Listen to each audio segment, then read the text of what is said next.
The man with no crew, he's not weird.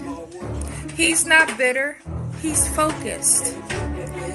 And focused men are the hardest to beat. Let me explain. We're going to talk about the guy who doesn't run in a pack. The one you rarely see in group photos. The one who moves alone. People think he's antisocial, maybe even arrogant. He's strategic. Because when you think about it, let me just break down the truth. Most men waste their energy trying to impress other men. Always needing a crew, always needing validation, always taking big in front of their boys. But the man who's comfortable being alone, that's a man who's locked in on his purpose. He's not out here every weekend proving he's one of the guys. He's building, he's working. That man is thinking 3 steps ahead.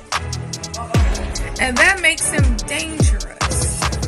Because he's not distracted by fake loyalty or people secretly waiting for him to fail.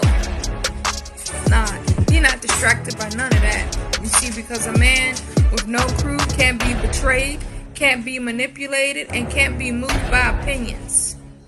He doesn't need to be liked. He needs to win. So yeah, laugh at him for eating alone or skipping the hangouts or hanging with the boys.